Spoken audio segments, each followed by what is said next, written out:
You're listening to the Pace Radio Network here at paceradio.net.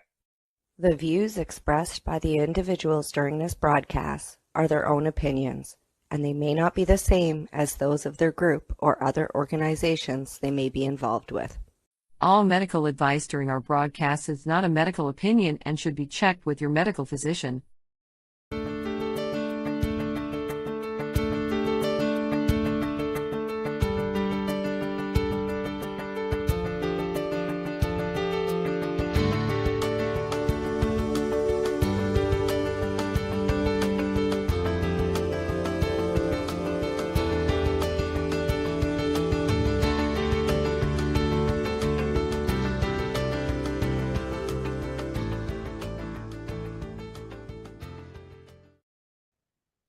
Hello, everybody, and welcome to the V.A.C. Roundtable number 55.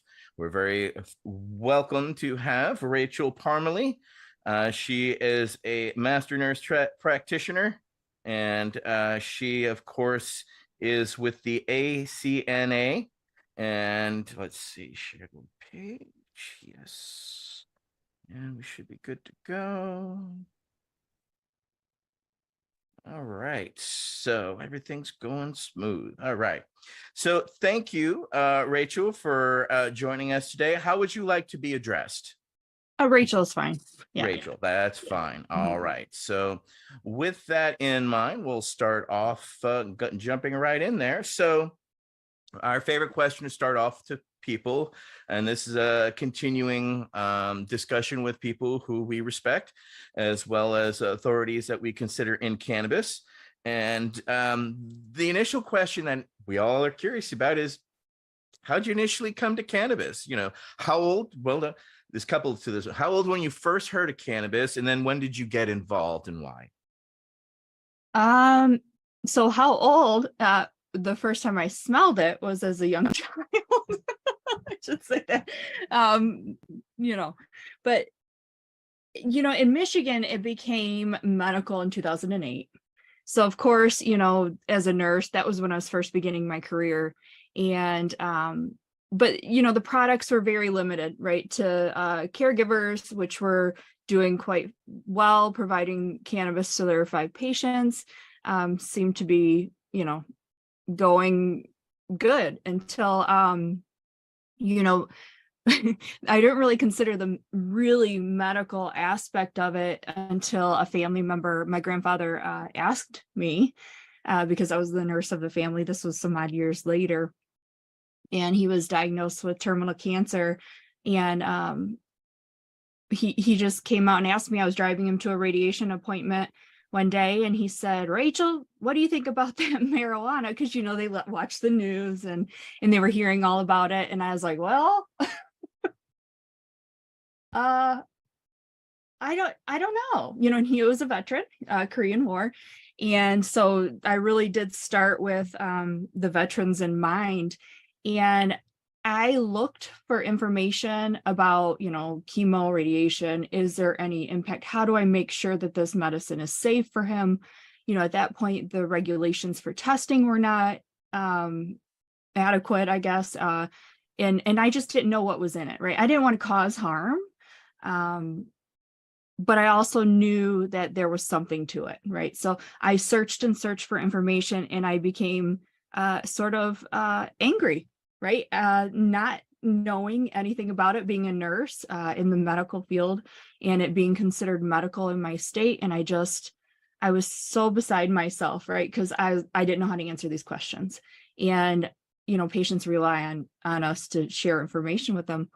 So I finally found a Patients at a Time little tiny seminar that was in Traverse City. There's probably maybe 25 attendees, and it was Mary Lynn Mathery. So I was total fangirling her, right? And now we chat on the phone, so it's amazing. But she told me, I know, right? It's amazing. So she said, "Why don't you join the ACNA?" And I said, well, okay, don't have anything to lose there. I would love to understand this more.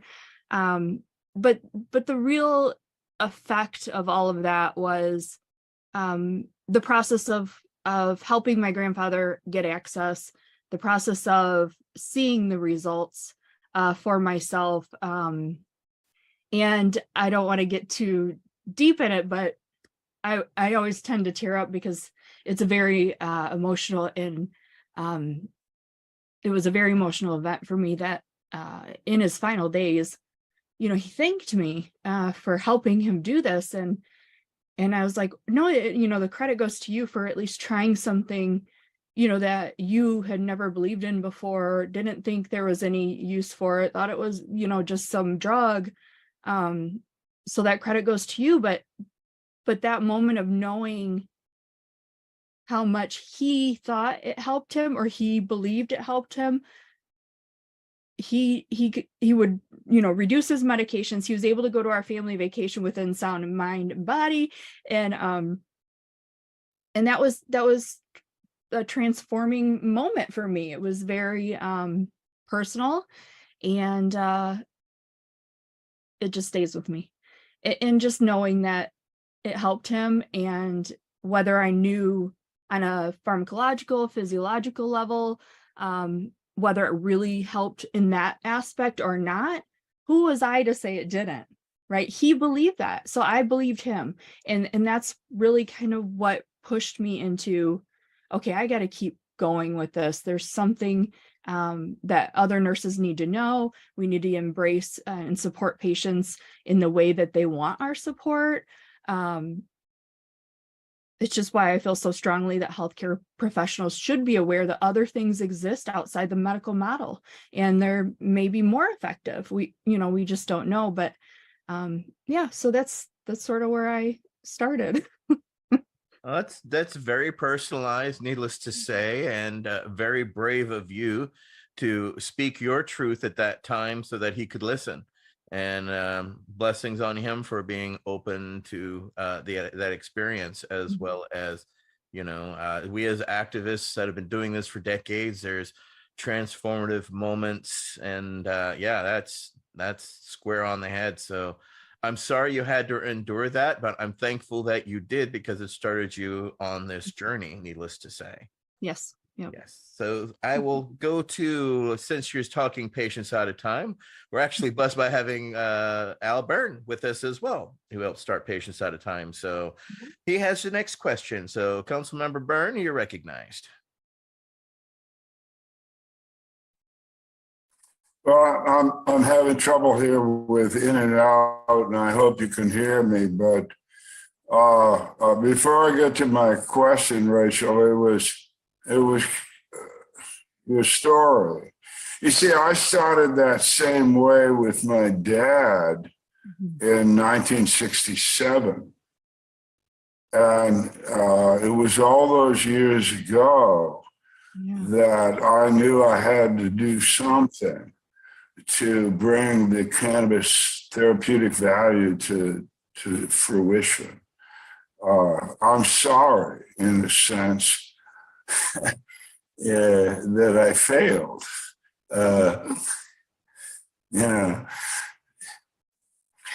Shouldn't have had to do that. So,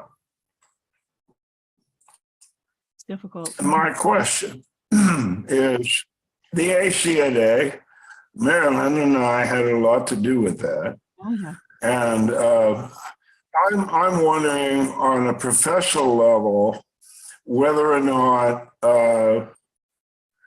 your organization, you as the leader right now, think that the ACNA is a transitional organization towards, the greater educational value of putting it in all the nursing schools, and medical schools, et cetera. Or do you think that cannabis is such a unique herb that it needs a professional organization to carry it forward to the future? Thank you for being here. Oh, thank you. Thank you. So I sure hope that the medical, field or regulators don't want to sort of take it over. That's my biggest fear, is that it will be highly regulated in a way that there's no access. my thought was never that cannabis should be taken over by any means. I think patients have known that it works for them for a very long time. What does need to work is for medical professionals to support patients' decisions by openly discussing cannabis use, especially when it comes to other medicines or safe products. And I think, unfortunately, the integration, it sort of goes against what most physicians have been taught. And that's the gold standard clinical trial research is the only way to practice safe medicine. Now, I can't say that for all physicians. For half a century, we had this terrible quality research cannabis, and no wonder, right, the evidence wasn't so convincing. And now that's changed, and I think that these organizations that are truly in it for the right reasons, and that's for the patients and the veterans, right, they could use it the most, and we should have access for them, and you all, right. I think that it will help support the normalization of it, to have these organizations push these initiatives forward in a way that those that are not educated in it can understand. We have to sort of introduce it incrementally. But I can't say that for all physicians. I do believe as we continue this real world evidence, we'll just continue to add value. But I also, like to point out that, cannabis is as helpful as it is not a cure-all, but we should support patients and how they feel. Otherwise we wouldn't, all be here right today to continue this fight and sort of free the plant. We don't want it highly regulated, because that just creates more red tape and issues. I think what we truly need is education, and that's what ACNA is about. As president, that's my number one goal, is educate these nurses that are just coming into the field, or even nurses that have been not as exposed to other modalities that more holistic practitioners understand. And cannabis is just one of those tools that we need to share with the broader population, because it does have so much utility and benefit to all different populations in all different areas of health. So that's what's really interesting, and supporting other professionals that have been taught not to really value this real world evidence, right? It's strategic, right? It's very strategic, and we have to talk in their language, and is sort of why I decided, okay, I'm going to go to school. I'm going to learn how to make these changes on a higher level. I'm going to be at the table. I'm going to influence regulation. So yeah, I think involving organizations, but really, if we could all get together, right, that's really where that big change could happen. But we do still, just as healthcare is very fragmented and separated from each other. And I think that it would really benefit all of us to align in numbers. So I hope that answered the question. Yeah. Well, we're all working in our different ways, and you have the skills and the skill sets to affect major change at a level we've been hoping to and toward. You have to understand, I own and operate Berkeley Patients Group. We're considered one of the oldest dispensaries in the United States. And we were contacted by healthcare workers and even by pulmonary surgeons because they had no outlet for information. We actually had to create a syllabus and actually held classes in our dispensary just to educate them because of the lack of knowledge and information. Of course, they didn't get accreditation or any credits for that ongoing education, which is something that is needed. And that's where you come in and what you're doing. And the effect is integral, which is why we see what you're doing and your mission is so important to us, because we deal with new doctors every 3 years in the VA, right? 80% of doctors go through the VA system. So we see them and we may never see them again. But at the same time, we also know how much we have to educate them and the education that needs to continue forward, as we've been doing in the VA. It got me kicked out of 4 different VA facilities just talking about it. Okay. Oh my goodness. I was considered a known drug user, security called, and I was removed just for talking about it with my physician in the 90s. So I take great pride in what you're doing and attempting to do, as well as what Al and Mary Lynn created via Patients Out of Time, because of the need for the education beyond the reality that we exist upon. There has to be so many levels of reality educated that yours is a flag we want to fly and fly high. So I appreciate that. Thank you. well, we thank you, because we need passionate people who care to insert themselves in areas to be at that table. Because as you know, if you're not at the table, you're on the menu. And so I'm glad you're there. All right. So we'll go back to our council members and our questions. And the next one will be Council Member Wade Laughter. Council Member Laughter. I love this. First off, Rachel, I wanted to thank you for your response to our first question, because your willingness to talk about the emotional aspect of your journey with cannabis, I think every other person on this call can really relate to your story and your experience of it. So thank you for setting that tone, if you will, for our conversation this afternoon. My question to you is, as being an educator for holistic nursing practices, including cannabis care and ethnogens, how do you see, can you get specific, maybe would be a better phrasing, to some of the physical and mental well-being aspects for veterans and their families through the use of cannabis and ethnogens? Thank you. Yeah, so really good question. This is what I truly love to do. So is teaching nurses, not only nurses, but patients as well, that, I said, cannabis may not always be the long-term answer. Holistic nursing is about helping the patient achieve wellness, mind, body, spirit, or if you want to say soul. But it's really, because it's, rare that standardized care applies to every patient. It just doesn't, right? So while safety is incredibly important, we must not overshadow what patients are telling us that helps. And I think really getting to this position where we're accepting their truth, right, as our own, and treating, them as such, or supporting them as such, I think is where healthcare needs to be. And I think we became so concerned with providing quick fixes, right, that most patients are now accustomed to just taking a pill and getting back to work.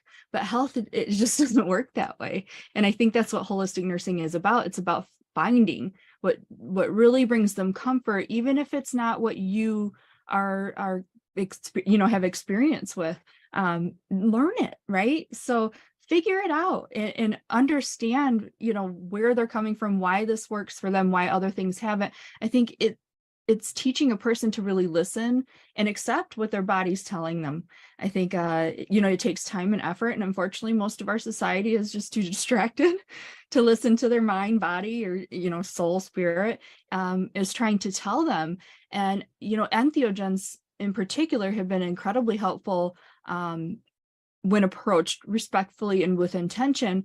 And it makes me interested, as I feel it's a conduit to reconnect with source energy, and source energy could be anything to you. It could be nature, God, it could be animals, nature, or I said nature, but other people, with yourself. I think as a guiding principle, we start to release these tensions and worries that we have sort of compacted within ourselves. And I know if this sounds a little woo-woo, that's okay. That's okay with me, because I accept that perspective, because at one point I did share those same thoughts, that it wasn't true medicine. And I think that the truly effective practices of entheogens is not about the psychedelic experience per se. it serves as like a catapult of sorts to push people into this intention of, but it has to be in an environment that is safe emotionally and physically. I think only trained, clinicians or experienced facilitators can really pull that off. I think for one to go into experience, with intention, they'll continue to do that work long after that one experience, and those can be life-changing, right? So I would really approach that with caution, especially with veterans that have this deep-seated trauma. War trauma is really hard to navigate. This simply is. And I think my advice to that is, if it doesn't call to you, then it's maybe not, it's not for you. And don't feel like you have to try those things to feel better. Cannabis also helps, right? That's a very spiritual medicine for many people, for very long before, I've been around. So I think just showing that respect for that, those experiences and that embodied wellness is just so important. So we try to teach that.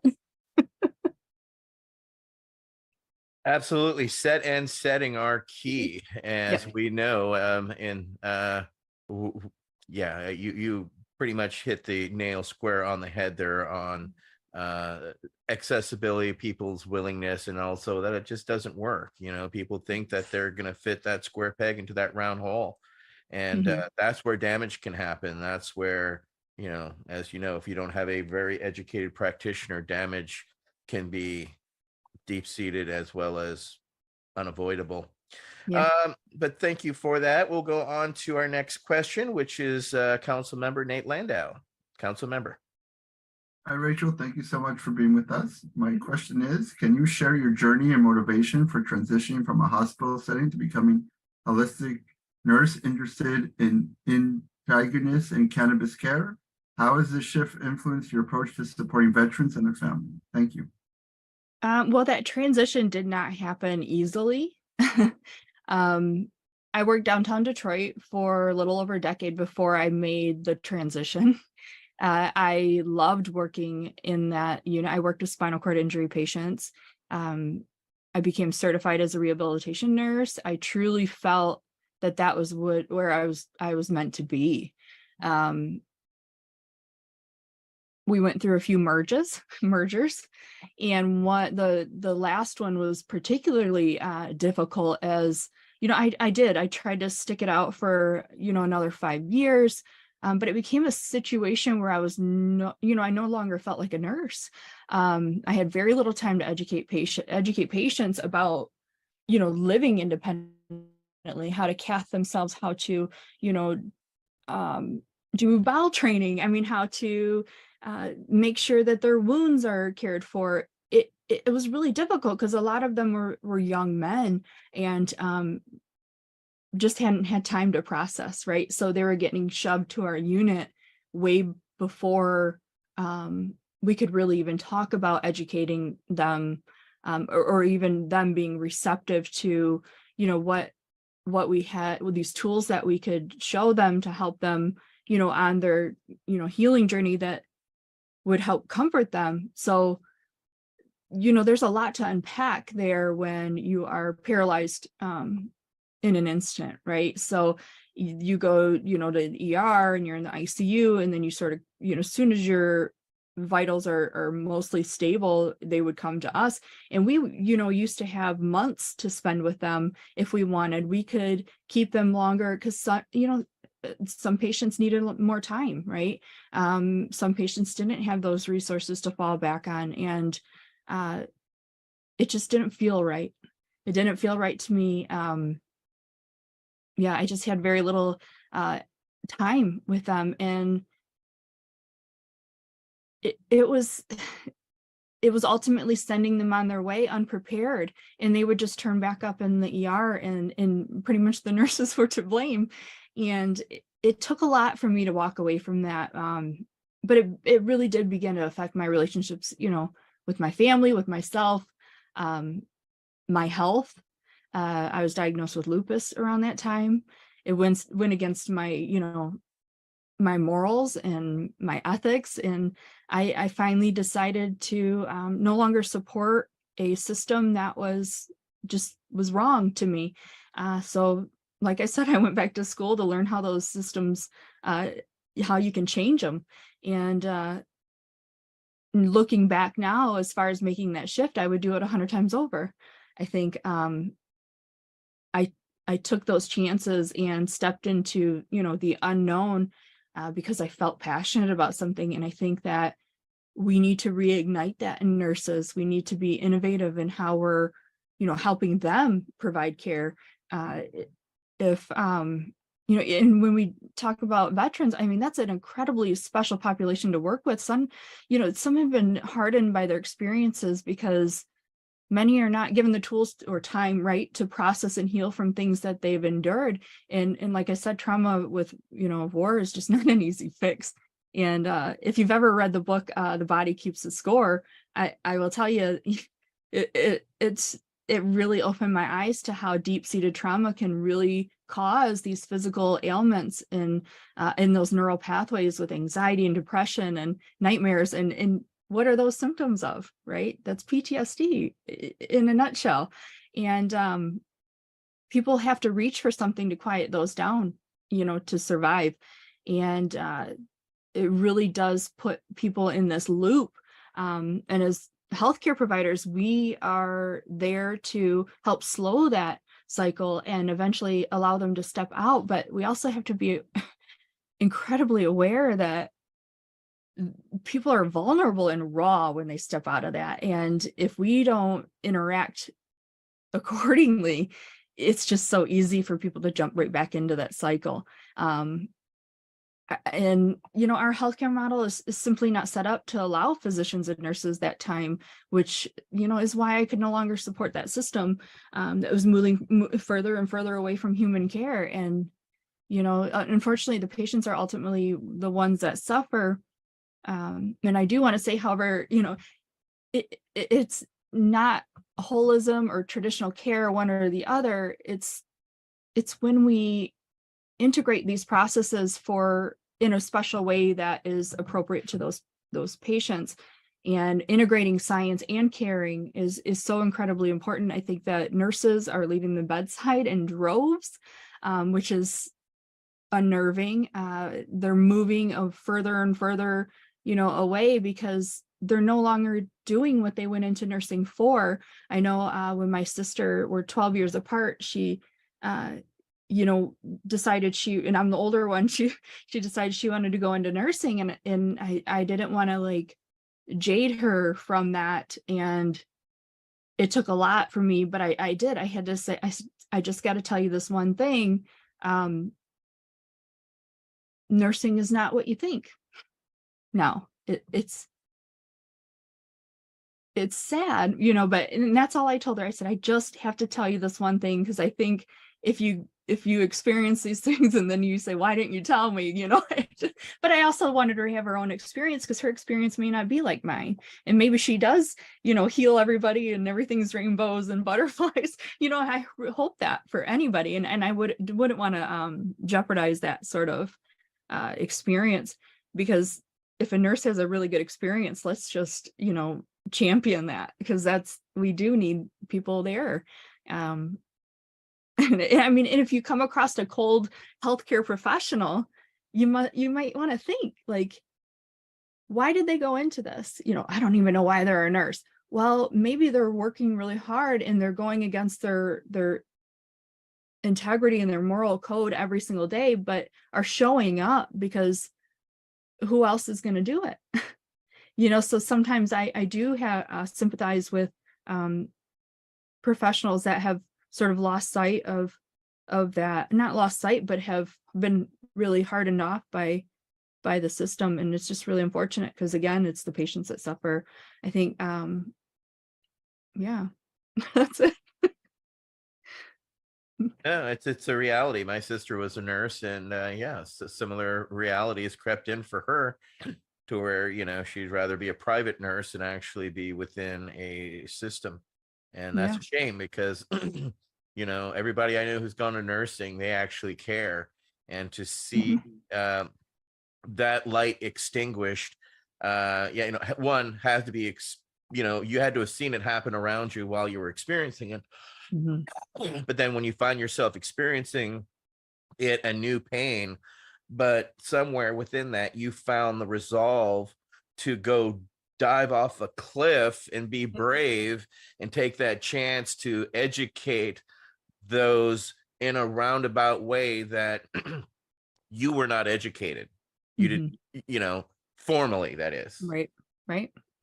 All right. So with that, we're going to go to our next question, which will be Alex Popoff, Councilmember Popoff.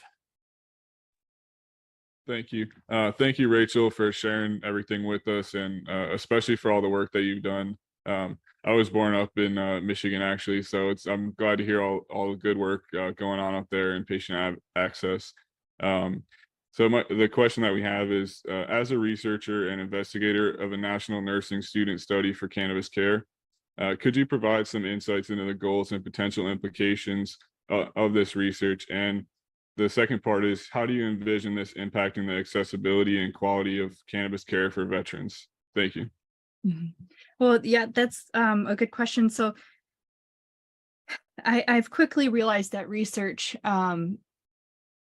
is not just picking up a study and conducting research. It really does have to build upon past research, right?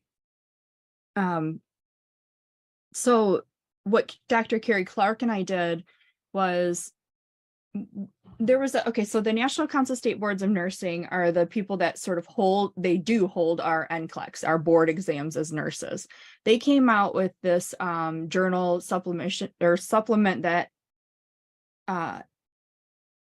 pretty much said, this is what nurses need to know. And they spoke of pre-licensure. So that's, you know, before you have a license. So that, you know, is probably the associate nurses, APRNs, people that are working with medical cannabis patients on a regular basis. They came out with these 6 essentials that nurses needed to know. And one of those, you know, essentials at the end was to provide care without judgment, right? That's just an ethical principle of nursing. And that came out, and we were coming to find that nobody even knew about it. It was published. It took a great amount of research from a regulatory body or third party sort of entity that has a huge impact on nursing regulation, and it's sat on a shelf, you know, and we were like, well, how come nobody knows? So, you know, I think it was 2019, Dr. Carrie Clark and I, she's a wonderful mentor of mine and now a best friend of mine, we went on this journey together to see what nurses were learning about it. Because before you can provide education, you need to know what they know and if they would even accept that education. So we did a national nursing study and representation from every state. And there was 1,346, I'll always remember, the nurses that completed the study. And we found that nurses were incredibly open to this education, desired it, wanted it, and had really great experiences at the bedside, you know, with patients. I mean, our nurse, even though they were nursing students, it included nursing students from every range up to, you know, PhD. So that was our sort of, okay, you're on the right path, right? So once we figured all that out, okay, so first of all, it's justified, you know, the National Council of State Boards of Nursing are saying nurses need to know this to provide care for patients that are using this. And now we know nurses aren't getting it in curriculum. So that shows us that we need to somehow get this in curriculum. Right now, it's mostly, you know, education programs, which serve the purpose, absolutely. But I think medical cannabis is so broad now that nurses may not take the time to get that extra education. So they do need to know that what the endocannabinoid system is, just simply that. In, you know, physiology and anatomy and physiology, I think really looking at the science of it, and that we do have an endocannabinoid system that sort of quiets a lot of these overstimulations in our nerves and neurons. I think that once people realize that there's a system that is affected through cannabinoids, endocannabinoids, we make our own cannabinoids, right?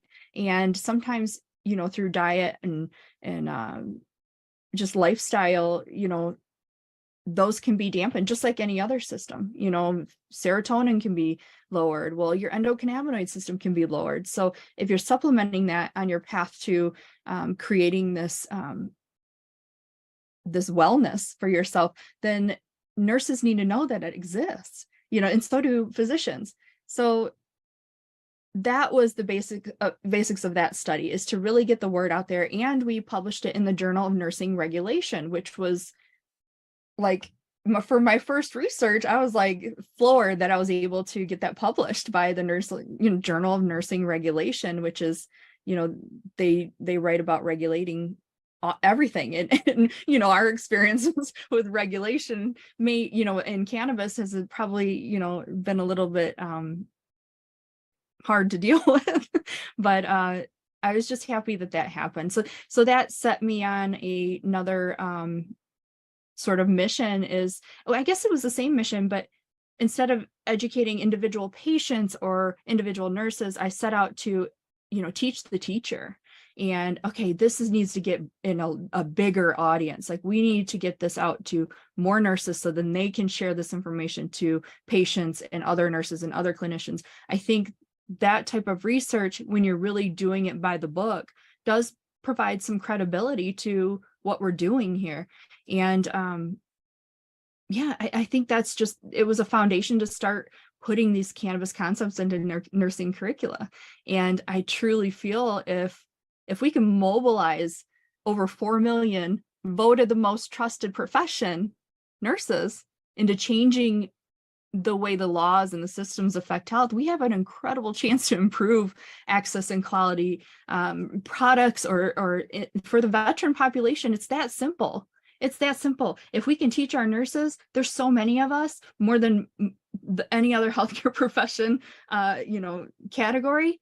I mean, could you imagine? Like, we really could do some great changes, and I see the value in that. And as Marilyn Mather would say, it just makes sense, right? It just makes sense for nurses to understand this, because we're with patients. We understand all the aspects that go into care, not just the medicine component, but the family support, you know, employment issues.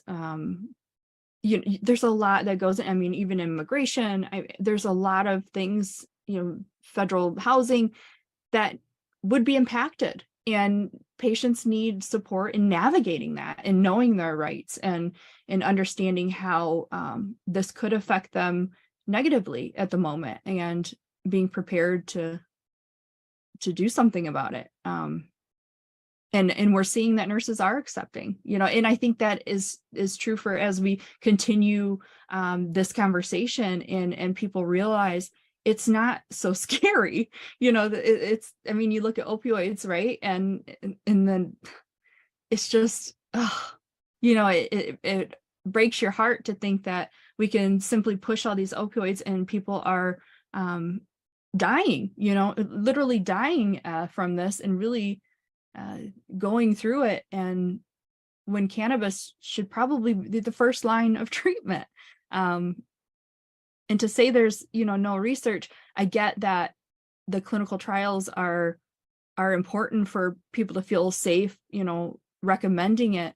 But it's as simple as knowing what's in it, teaching patients how to, you know, do it safely, create it and grow it safely.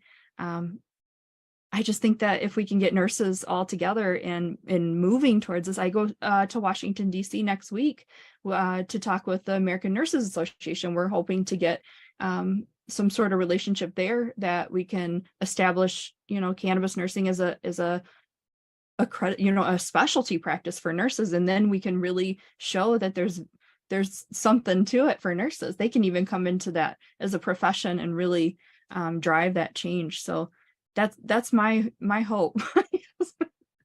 Well, And it sounds like it's more than just a hope. These are your actions.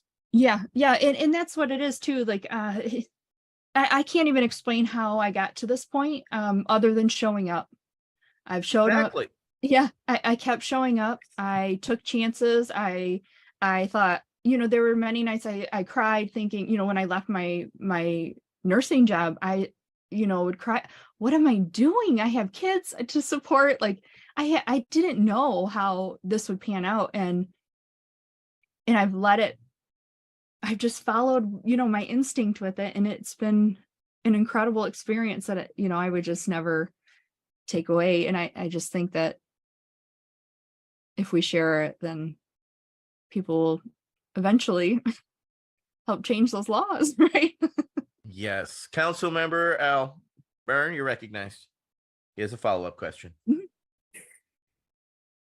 Rachel, I'm one of the old guys, and I don't think you understand how grateful we are who you are. And Alex and other young people, veterans that have, if you will, picked up the baton or the torch. But no, we're grateful. And Wade's shaking his head. He's another old guy. See all the gray hair there? We believe. Listen, I just want the nurses that might be in attendance in this audience to understand, I'm sure you remember, that the American Nurses Association, the big deal place, man, these are the bosses, right? Twice have said in writing that every U.S. nurse in this country carrying that credential should know everything they can about therapeutic cannabis. Twice. I'm not a nurse. You are. But I think that was a incredibly great enunciation of the importance of cannabis as a therapeutic plant. So I hope when you and the ACNA meet in the future, you support the ANA in their educational effort. I think that that's a good thing. And then the let's get together thing. Good luck.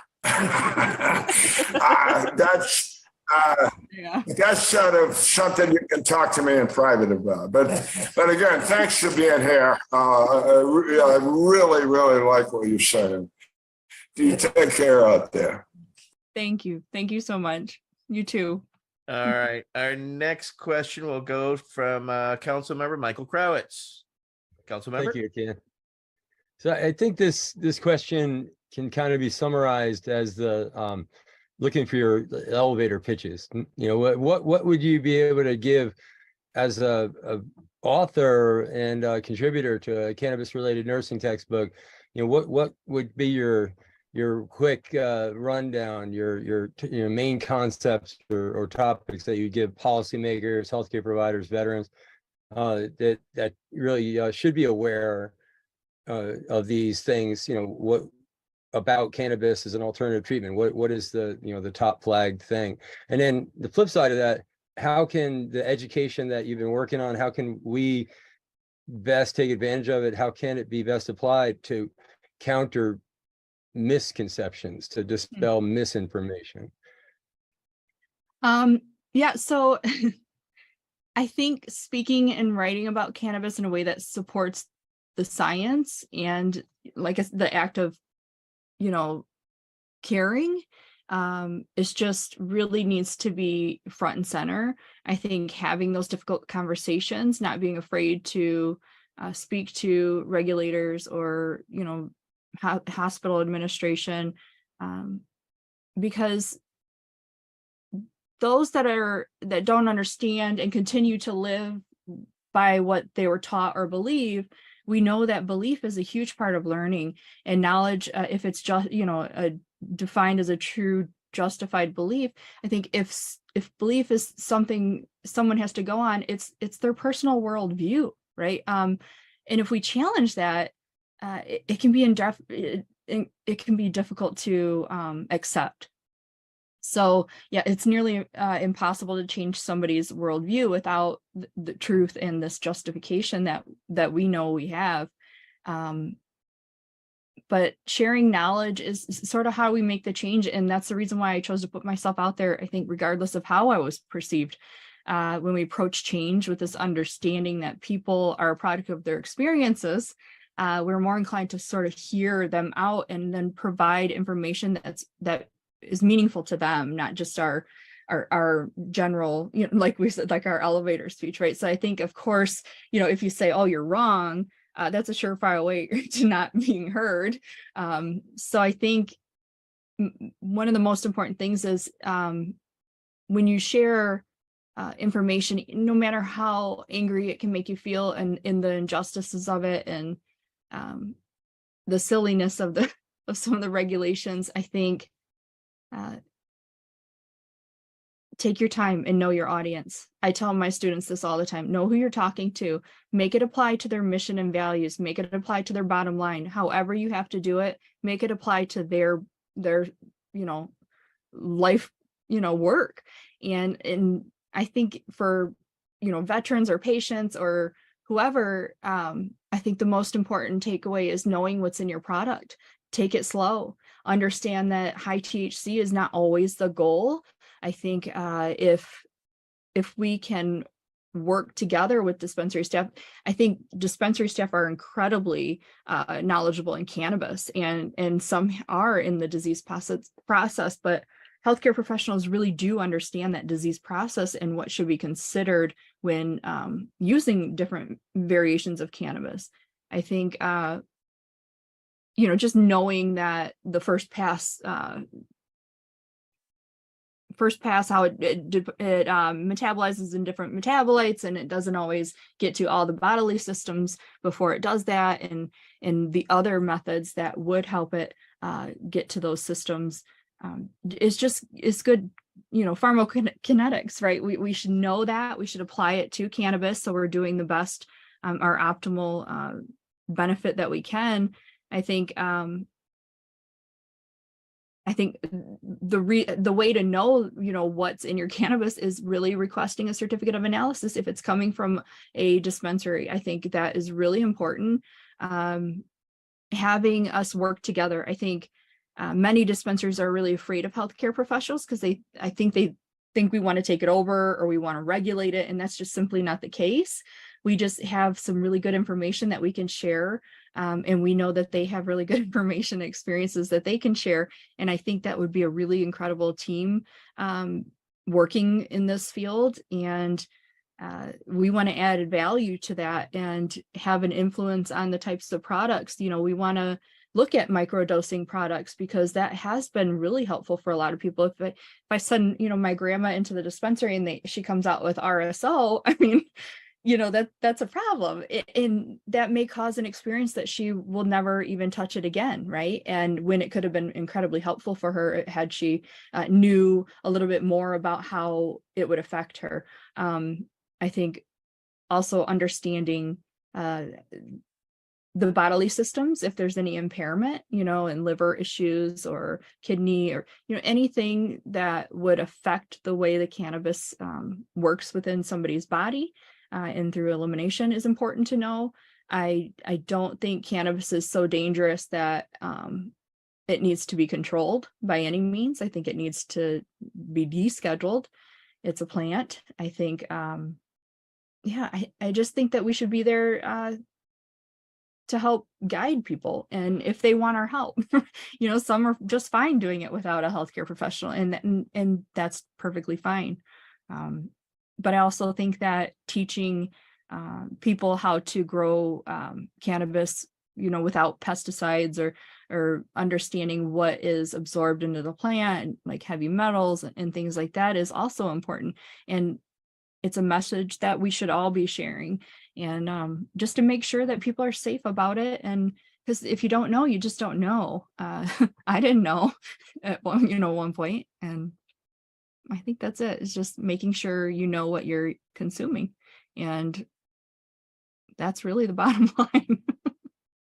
Well, it's very important. That's why I started testing back in 07 and 08 is because Wow.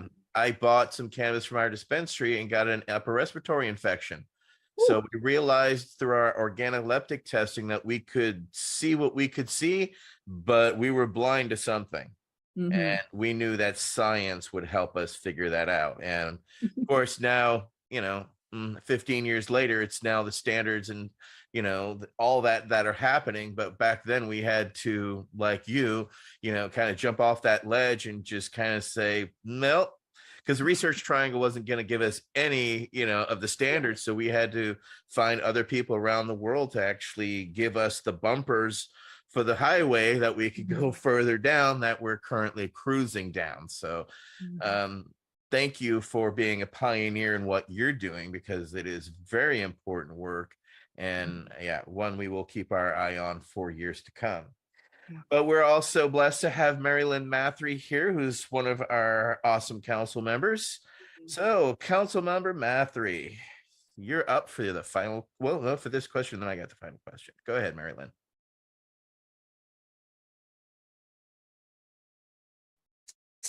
Sorry, I had to unmute myself. Thanks so much, Rachel, for coming. And for anybody listening today, if you know a nurse, if you are a nurse, think about joining the American Cannabis Nurses Association. You've got credible people like Rachel at the helm. And as she noted earlier, Canada's got 600,000 nurses. The US has over 4 million. We are a big number, so we can have a big voice. So as you mentioned just recently, this last talk, you said something about it's a plant. You're right. So can you discuss the benefits of growing your own cannabis and how nursing education supports patients' rights to do so? Sure. I mean, I think a question would be to anyone, do you garden? Do you enjoy growing vegetables or flowers? Is it therapeutic for you? Do you like sharing the million tomatoes that you swear you'll dial back down next year for? I know every gardener has like a ton of extra, and it feels good, right? It feels good to share those things. It is therapeutic. And I think that's just one of the few things that, holistic nursing is all about. And it's simply, incredibly empowering to be able to grow your own medicine. I mean, to know its origin and the care that went into it, and not everybody can do that, but I do think that education will support that.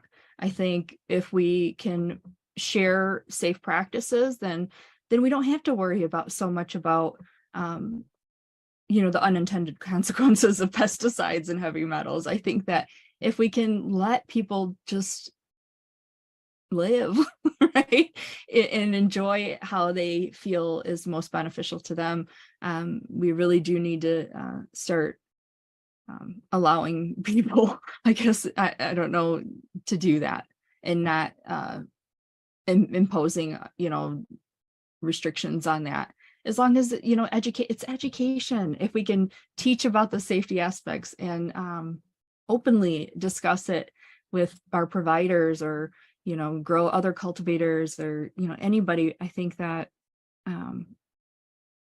it can really, I want to say change the world, but it can really do some good. Get people out there moving and experiencing it. I think it's something to do. Well, people revolve in their own world, so you're helping them save them in their own world. So yeah. There's a correlation there. All right. Councilmember Byrne as a follow-up. Al? No question, just a compliment, Rachel. There's a lot of old guys here that have been growing plants for a long time. Yes. And you can accuse us of all kinds of motivations, but the bottom line is it was friggin' great. Just watching it all happen. And So thank you for bringing that up. You know, my father-in-law is a veteran from Vietnam, and he told me, I can't believe, I never would have thought I'd be able to just walk into a shop and purchase it, right? And he still is sort of beside himself, you know, because it's just been, you know, regulated or like prohibited for so long that it just felt like you were doing something wrong for so, you know, and then that's terrible to make people feel that way. And to be able to go into the store, I'm just so thankful that I got to see his reaction to that. I think it's special. And I'm so happy that we're in this transition. Yeah. Yeah. That's freedom. You see, when we were in Vietnam, we could walk into any shop and we could buy a joint pre-roll. We could buy 10 of them. We could buy a case, and that was freedom in Vietnam. And so I'm glad it's come to America. Yeah. Yeah. Yeah. 30 years ago when I was an activist, they were like, it's never going to happen in your lifetime, kid. Right. It didn't stop us. But here we are, because we used to daydream while we were going around the country. Can you imagine going into a store? But wait, there's not one kind of weed. You'll have all the different kinds. All the different, yeah. So we dreamed it, and it can be achieved, the same as you're dreaming of educating these ignorant fools about what they don't know, you know, and flipping the switch internally, which is major change. So again, massive respect. I can't thank you for joining us enough today. And our final question is, this is your chance to plug away as well. What are some of your goals going forward? We know it's got you to here, and it's a quite impressive story, but we know this isn't the end of your journey. You have your vision, where you want to go, where you want to take things, the utopia that, you know, Rachel envisioned. So, you know, what are some of your goals moving forward? Well, I'm in a really good stage of transition in multiple areas in my career, in my education, in my goals. And, you know, I created master's courses for a master's program, cannabis therapeutics master's program. And I'm looking to continue doing that, you know, for schools that are willing to. I think if we can establish cannabis as a nursing specialty and be recognized by ANA, you know, in the next few months, then, I mean, that is another, you know, checklist on my list that I cannot believe I've already accomplished this early in my career with a lot of these things. I never thought, you know, I told my husband, I said, you know, this was years ago. I said, you know what? I'm going to teach nurses about cannabis. I'm going to go to school for it. I'm going to get a PhD. I'm going to be the president of the ACNA. And when we started laughing, you know, you're so silly, you know, and then all those things happen. I was like, I want to be a researcher. I want to, you know, and those things happen quicker than I had imagined. So I'm in this stage right now where I need to take it further, and I'm waiting for that next thing to sort of come to me. And I'm working on my dissertation for my PhD in nursing education. So I'm excited about getting that done finally. And I just hope to contribute to nursing and research and education, and using these innovative sort of strategies to create knowledge, which is really what I enjoy. And the powers that be keep asking for more research, so I intend on providing it. Steps by steps. Council Member Laughter has a follow-up or a comment. Yeah, Rachel, that was a beautiful response to that question. And it sounds to me like you're one of those folks that has dreams and then realizes them, brings them to fruition. So keep on dreaming and creating the reality we'd all like to live in, where this is a plant and it's recognized in our medical system as a plant that every person, all veterans and their families, should have access to. So thank you for what you're doing. And yeah, I know some nurses. I'll ask them if they're part of the ACNA yet. Keep up the good work. Welcome anyone. Yeah, any of nurses that are just even interested in it. You know, we don't push our agenda on anybody, but we do share education, and naturally they sort of convert, right? So Can international nurses join, or is it strictly American at this time? Yeah, we do have nurses from Israel, from Canada, and I believe, I think maybe Brazil. I don't know anymore if they're, but yeah, anybody can join. Any nurse, even supporter members can join too. Yeah. Well, we'll have to keep you looking over the horizon as the visionary that you are, but we'll also have to invite you. We work internationally and we're working at the UN level, and we could use someone of your experience next March, potentially in Vienna. We had Dr. Adnoff joined us this past year, and needless to say, he was very helpful in dispelling a lot. Unfortunately, we're dealing with Kevin Sabet, and a lot of those lie machines are playing at that level. So we're out there diffusing their bombs consistently. So if you start to think, on the bigger stage, come back and check in with us. We would very much enjoy having and educating you and getting you up to speed, but you would also help bring world leaders to an educated level that they need as well. So careful what you ask for. Right. Well, I'd say yes. So well, thank you very much for joining us, everybody. We've been joined by Rachel Parmelee. She is head of the American Cannabis Nurses Association and their allies and friends. And please come back, check back in with us regarding, your progresses, what happens, especially with your meeting with the American Medical Association.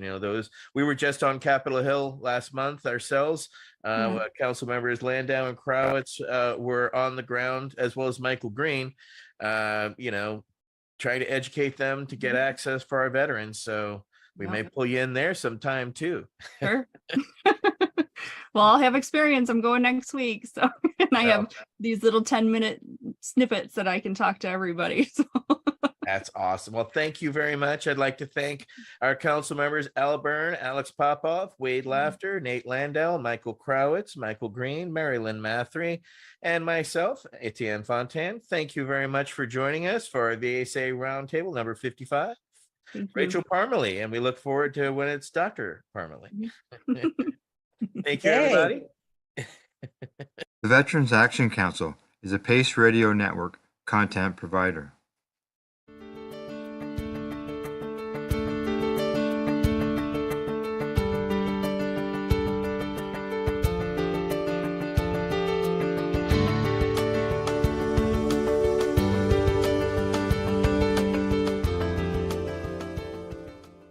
You're listening to the Pace Radio Network here at paceradio.net. The opinions of the individuals during this broadcast are their own, and may not be the opinions of their group or other organizations they may be involved with. All medical advice during our broadcast is not a medical opinion and should be checked with your medical physician. Enjoy the buzz of legalization with Campbellford Lifestyle Shop. From lights to plant nutrients, books, consumption accessories, and more, we've got all your basics to grow or consume cannabis. Visit our info center or take a look at our piercing services and body jewelry, now available in-store through Campbellford Lifestyle Shop, 17 Bridge Street West, Campbellford. Limestone City Hydroponics is Kingston, Ontario's hydroponics shop. Take your growing to the next level and create the optimal environment with a tent kit, or maximize your yield with an ebb and flow flood table kit. Either way, Limestone City Hydroponics has more sizes and options to fit your needs. Are you looking for the power of the sun that adapts to your budget? Then look no further, as they have professional grow lighting. They have indoor grow systems that are easy and cost effective, with many options to fit your living space and lifestyle. Cultivate your growing potential. We have everything you need to succeed. And if you can't make it to the store, they offer local delivery to the greater Kingston area.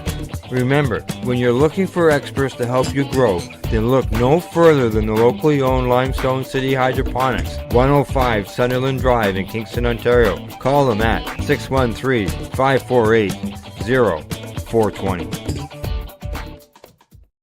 We are people advocating cannabis education here at paceradio.net.